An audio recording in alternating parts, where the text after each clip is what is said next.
هاد المرة ماشي من الريف، بل من قلب الجنوب الأطلسي، من زاكورة، من تينغير، من أيت عطا، من تراب كيشرب من الشمس وكيولد الشجعان. الهضرة هنا على عسو بوسلام، فارس تفلالت وقاهر الاستعمار في الجنوب.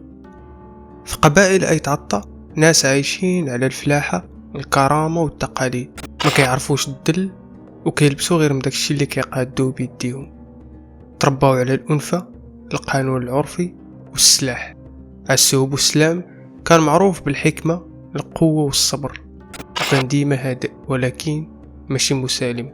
في 1933 وفي معركة بوغافر، فرنسا كانت باغية تركع الجنوب وتدخل قبائل أيت عطا في نظامها الاستعماري، ولكن عسو بوسلام جمع القبائل، قال واحد من أقوى الخطابات في ديك الحقبة: إذا مات الرجال فالنساء تحمل البنادق، وإذا مات النساء فالأطفال يقاومون.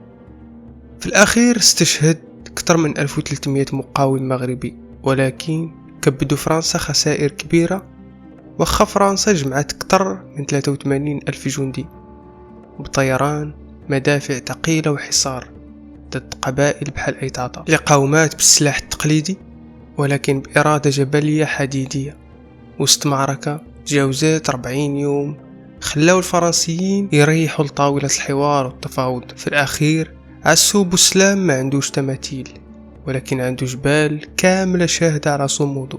ما كتبش الخطابات، ولكن كتب سميته بالدم في الجبال، وما خداش أموال، ولكن خدا احترام كل مغربي كيعرف شنو معنى تقول لا وانت محاصر.